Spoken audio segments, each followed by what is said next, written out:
সংস্কারের বিষয়ে বিএনপির চেয়ে অগ্রণী ভূমিকা বাংলাদেশের আর কোনো রাজনৈতিক দল, আর কোনো শক্তি উপস্থাপন করে নাই। ফ্যাসিবাদী সরকার পালিয়ে গেছে। বাংলাদেশের এই যে বিদ্যমান পরিস্থিতি, এই পরিস্থিতিতে আমরা কিন্তু কেউ কারো প্রতিপক্ষ না, কেউ কারোর সঙ্গে লড়াইয়ে লিপ্ত না। আওয়ামী লীগ যখন ক্ষমতায় ছিল, আমরা যখন গণতন্ত্রের জন্য লড়াই করছিলাম, তখন তাদের সঙ্গে যে সম্পর্ক ছিল, আমরা এখনো গণতন্ত্রের জন্য লড়াই করছি, কিন্তু এখন যারা সরকার আছে তাদের সঙ্গে আমাদের এই একই রকম সম্পর্ক না। কারণ এখন যারা সরকারে আছেন, অন্তর্বর্তীকালীন সরকার, তাদেরকে আমরাই এই সরকারে প্রতিষ্ঠিত করেছি এবং আমরা বলেছি যে আমরা তার দায়িত্ব পালনে সহযোগিতা করব।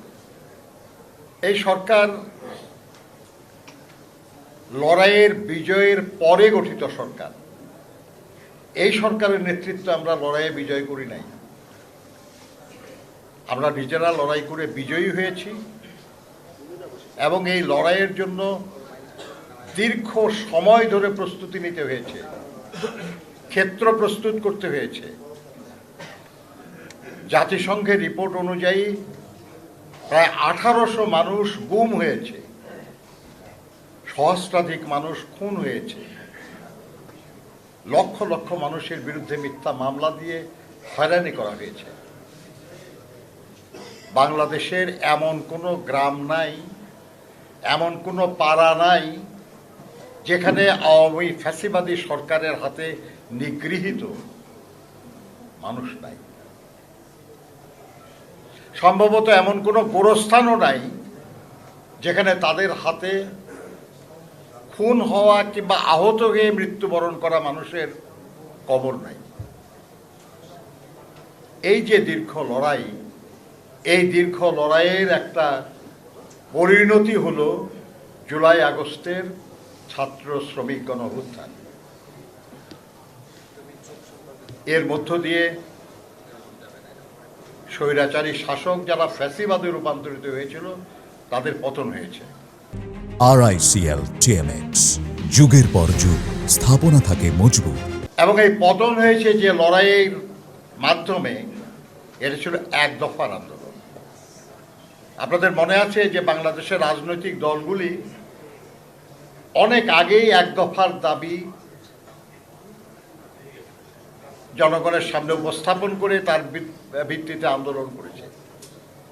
এক দফার দাবিটা ছিল অবৈধ স্বৈরাচারী ফাঁসিবাদী সরকারের পদত্যাগ, অপসারণ এবং একটা নির্দলীয় নিরপেক্ষ সরকারের অধীনে নির্বাচনের মাধ্যমে গণতন্ত্র অর্থাৎ জনগণের শাসন পুনঃপ্রতিষ্ঠা করা।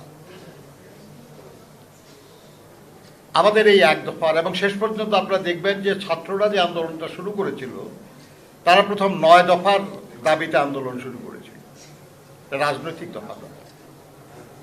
কিন্তু যখন তারা অনুভব করেছে যে এই সরকারের পতন ছাড়া কোনো কিছুই হবে না, বরঞ্চ মানুষ তাদের সাথীরা রাজপথে জীবন দিচ্ছে, তখন তারাও এক দফা দাবিতেই লড়াই নেমেছিল। 3 আগস্ট তারা এক দফা ঘোষণা করেছিল। সে এক দফার প্রথম অংশ আমরা অর্জন করতে পেরেছি। ফ্যাসিবাদী সরকার পালিয়ে গেছে। এরকম অমর্যাদার পতন বাংলাদেশে আর কোনো সরকারের হয় নাই। কেউ নিহত হয়েছে, কেউ কারারুদ্ধ হয়েছে, কিন্তু পালিয়ে যাওয়ার ইতিহাস এইবারই প্রথম।